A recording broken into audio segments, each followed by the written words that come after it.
Oh, que Dieu nous réveille. Voyez, je compare souvent le monde, l'existence de ces deux mondes comme l'image que Dieu m'a donnée, c'est l'image de l'homme et de son ombre. Lorsque je suis debout et que le soleil m'éclaire sur certains angles, mon ombre aussi est par terre. Je suis reflété sur terre par mon ombre. Et lorsque je marche, mon ombre aussi marche. Tous les mouvements que je fais, c'est le mouvement que mon ombre fait. Bon, quelqu'un qui ne me voit pas et qui voit mon ombre, voyez, il ne me voit pas, il voit mon ombre. Mais s'il voit que je prends une direction dangereuse, il n'a pas besoin d'essayer d'influencer mon ombre. Parce que mon ombre n'est le reflet que de ma personne. Il doit m'interpeller moi. Et s'il veut que l'ombre arrête de bouger, il doit m'appeler sur mon portable et me demander d'arrêter de bouger. Voyez, le monde terrestre que nous vivons n'est que le reflet. La vie terrestre que nous vivons, et ce monde matériel n'est que le reflet du monde spirituel. Et c'est la raison pour laquelle l'apôtre Paul va dire, priez pour toutes les autorités afin que nous menons une vie paisible. Pourquoi l'apôtre Paul va dire prier? Il n'a pas dit allez vous manifester ou écrivez aux autorités ou bien influencez-les. Non, il n'a pas dit ça. Il a dit priez pour toutes les autorités afin que nous menons une vie paisible. Parce que l'apôtre Paul avait la révélation que toutes les autorités, les députés, les présidents, ils sont un enjeu stratégique. Les démons essayent de les manipuler et les influencer pour amener les désordres, les guerres, les troubles. Les démons essayent de les capturer pour les influencer, influencer leurs pensées, pour nous amener dans des lois contre nature, dans une vie désordonnée, afin que nous ne menons pas une vie paisible. Et la seule manière que nous les chrétiens, nous pouvons mener une vie paisible, c'est d'intervenir dans l'angle spirituel, dans le monde spirituel, par nos prières, réclamer le sang de Jésus-Christ sur le président, sur les députés et prendre autorité sur toutes ces puissances qui veulent les influencer pour désorganiser notre vie terrestre. Donc j'aimerais vous dire, pour répondre à la question dont je suis sûr que beaucoup parmi vous se posent. Des fois, nous demandons des choses à Dieu, nous prions, mais bizarrement, la réponse semble tarder. On dit, mais Seigneur, je ne comprends pas, je prie, je prie.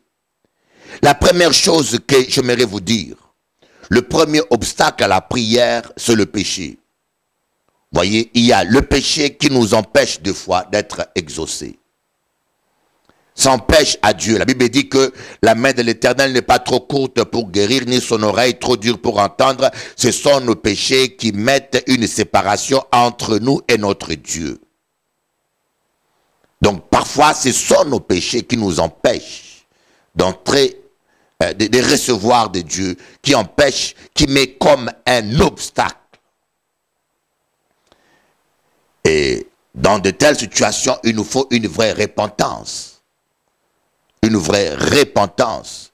Et comme je vous ai dit, si vous voulez que votre péché vous soit pardonné, vous devez pardonner aussi à ceux qui vous ont fait du mal. Pardonne-nous comme nous pardonnons à ceux qui nous ont offensés. Il y a beaucoup de gens qui ont confessé leurs péchés et qui croient que parce qu'ils ont confessé leurs péchés, ils ont été pardonnés. Mais beaucoup ne sont pas pardonnés parce qu'ils n'ont jamais pardonné. Dans la parabole du serviteur impitoyable, comme nous sommes en train de le voir tout ce mois ici, nous parlons de l'amour. Dans cette parabole, Jésus-Christ a dit, c'est ainsi que votre Père Céleste vous traitera si vous ne pardonnez pas de tout votre cœur à votre prochain. Donc pour recevoir le pardon de Dieu, nous devons apprendre à pardonner. Heureux les miséricordieux car ils obtiendront miséricorde. Vous voyez, c'est une loi divine. Vous devez s'aimer le pardon pour récolter le pardon. Vous pouvez jeûner et prier 1000 jours ou toute votre vie. Tant que vous n'avez pas sémé le pardon, vous ne pourrez pas récolter le pardon. Prier, c'est arroser. Mais arroser une terre où vous n'avez rien sémé, même si Dieu vous voit, Dieu ne peut pas faire pousser une sémence que vous n'avez pas sémée parce que Dieu est un Dieu juste et il ne peut pas vous bénir injustement. La deuxième raison pour laquelle parfois nos prières semblent bloquées, je dis bien semblent bloquées, où nous n'avons pas immédiatement toujours d'exaucement, c'est simplement parce que il y a un calendrier divin. Dieu a un plan pour chacun de nous. Si Dieu vous a fait une promesse, il a aussi fixé une date. C'est la raison pour laquelle vous voyez, Abraham a eu la promesse d'un enfant, mais Abraham a attendu longtemps. Plus de 10 ans, presque 10 ans, Abraham a attendu l'accomplissement de cette promesse. Mais un jour, Dieu a décidé de lui dire l'année prochaine, je reviendrai vers toi. Sarah, ta femme, aura un enfant au temps fixé. Donc, il y avait un temps fixé.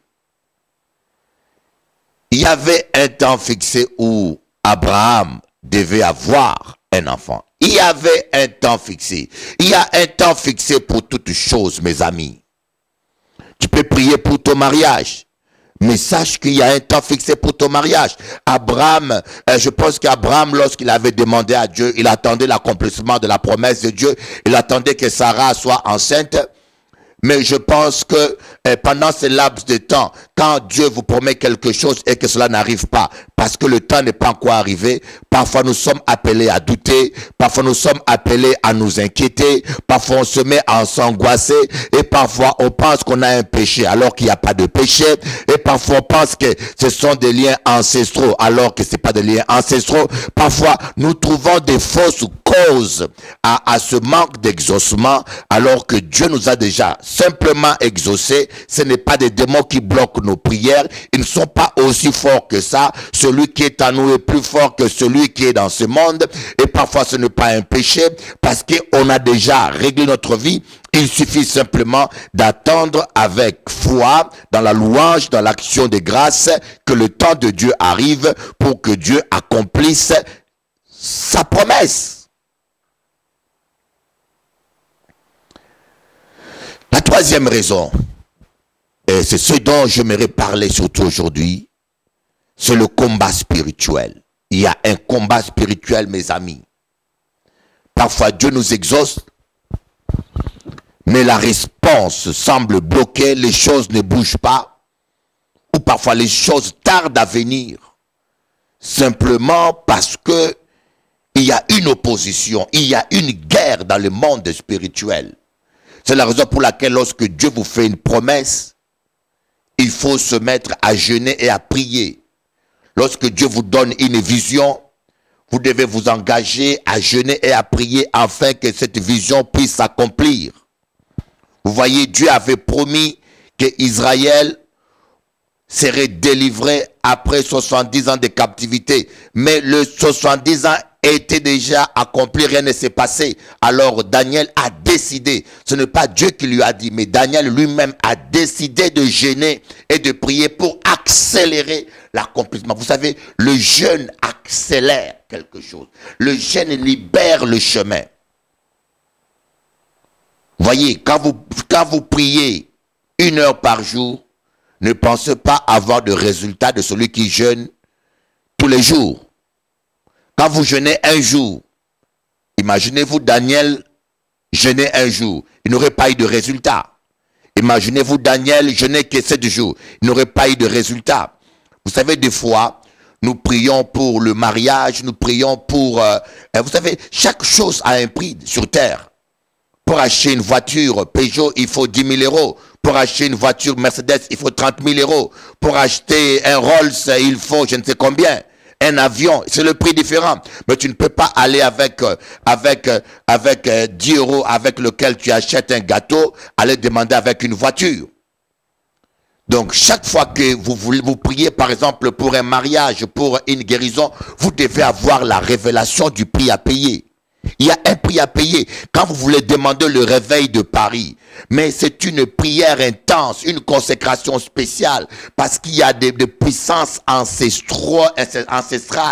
Il y a des démons qui retiennent la francophonie dans les ténèbres. Alors là, vous êtes directement confronté à eux. Quand vous demandez par exemple le salut de votre mari, vous ne savez pas quel lien, quelles sont les puissances qui lient la famille de votre mari. Vous ne savez pas quels sont les pactes qui ont été faits. Vous ne savez pas combien de démons contrôlent sa vie. Et lorsque vous gênez pour que votre mari soit libéré, vous rentrez directement en guerre avec toutes ces puissances des ténèbres, mes amis. Et vous avez besoin d'un jeûne. Et vous devez jeûner par révélation. Pas gêner là, gêner là. Gêner par révélation, prier par révélation. Ou vous engagez dans le jeûne et la prière jusqu'à l'exaucement. Nous allons voir quelque chose qui s'est passé par exemple sur terre, qui paraît anodin, mais qui était le reflet d'un problème plus grave qui s'est passé dans les cieux. Allons-y dans Matthieu. Nous allons lire Matthieu. Matthieu chapitre 2, verset 13. Matthieu chapitre 2, verset 13 jusqu'au verset 16.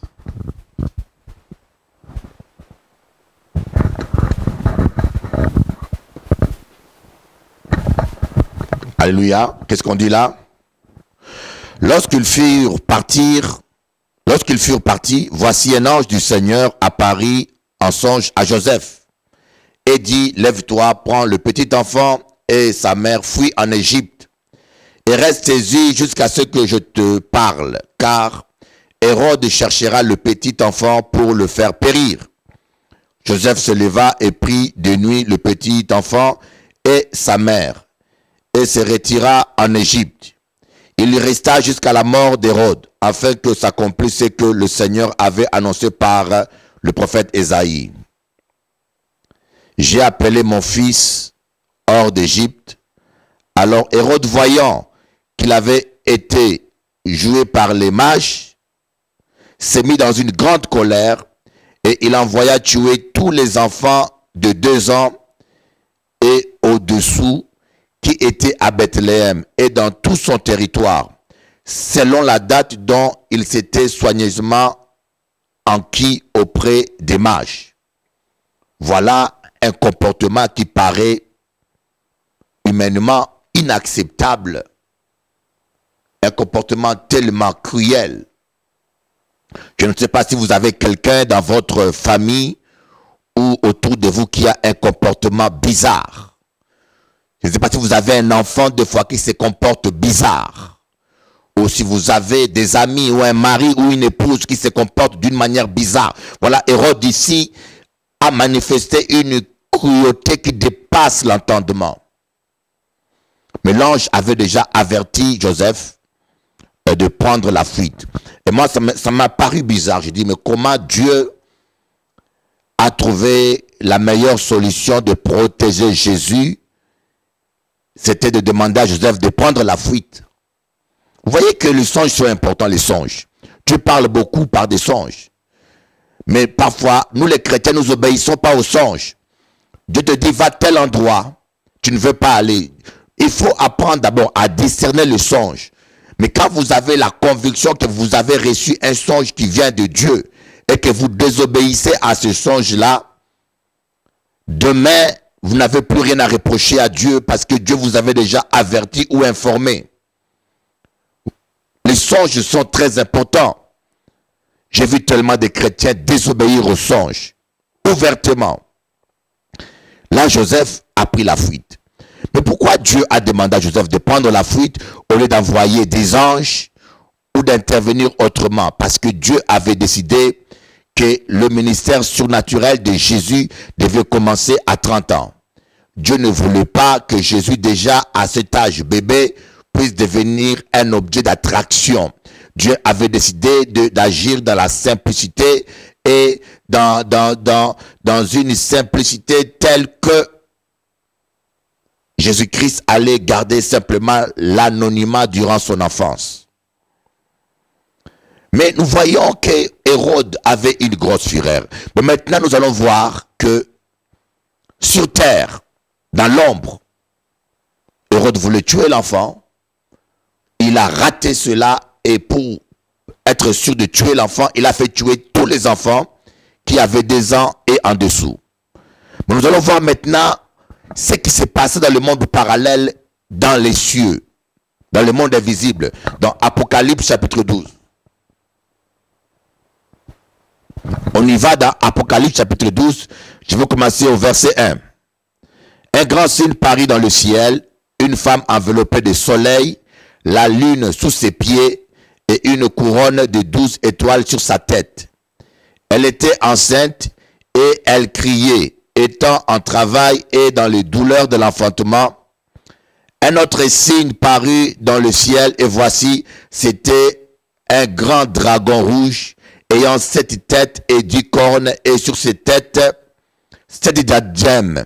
Sa queue entraînait le tiers des étoiles du ciel et les jetait sur la terre. Le dragon s'éteint devant la femme qui allait enfanter, afin de dévorer son enfant, lorsqu'on l'aurait enfanté. Voilà quelque chose. Certaines personnes disent que la femme, c'est la Vierge Marie. Cette femme-là qu'on voit, il y a une similitude, mais ce n'est pas la Vierge Marie, mais c'est Israël.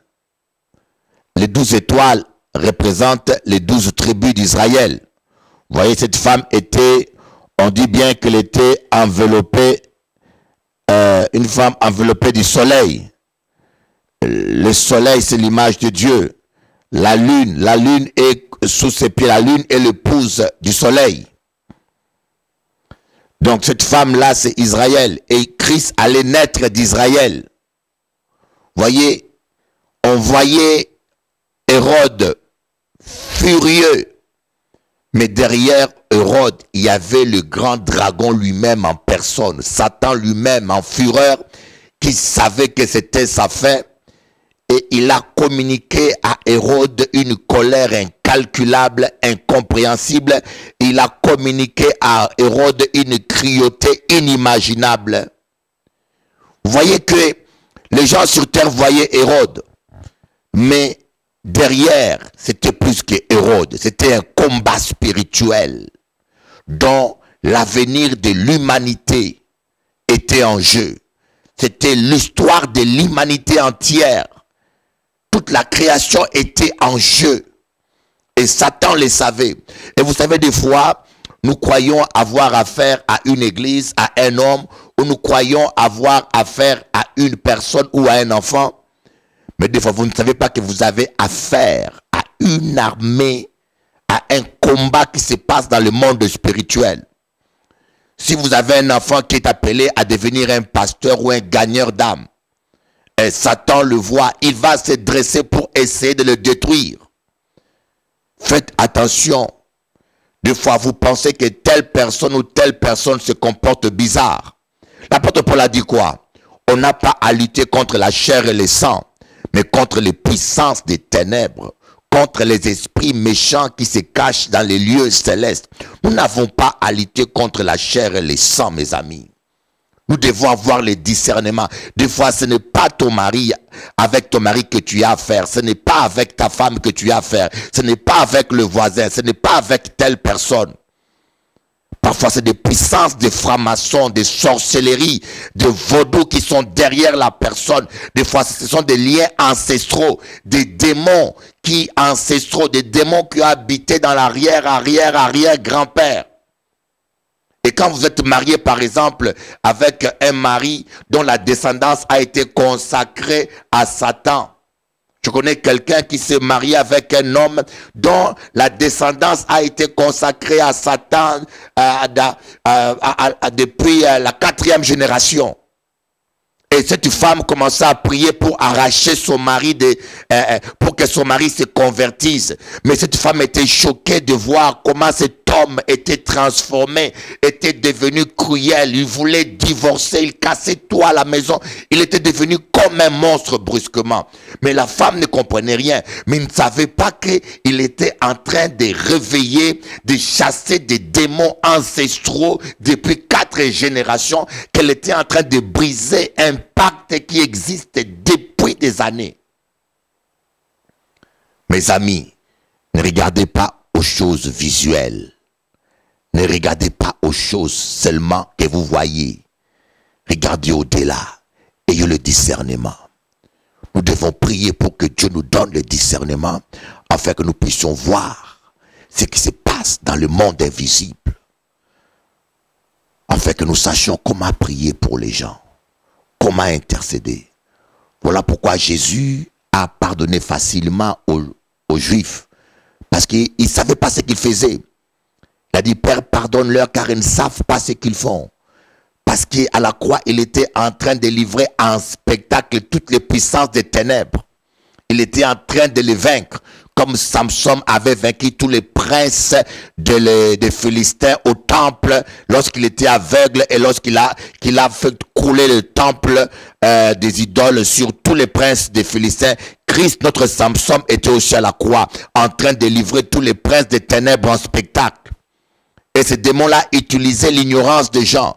Voilà pourquoi Jésus n'a pas vu ces gens, mais il a vu derrière ces gens des puissances des ténèbres. Arrêtons de voir les choses dans la chair. Ayons le discernement. Si nous voulons gagner nos bien-aimés, si nous voulons vivre notre destinée. Je vous aime beaucoup de l'amour de Dieu. Connectez-vous sur onction.com. Que Dieu vous bénisse. À bientôt.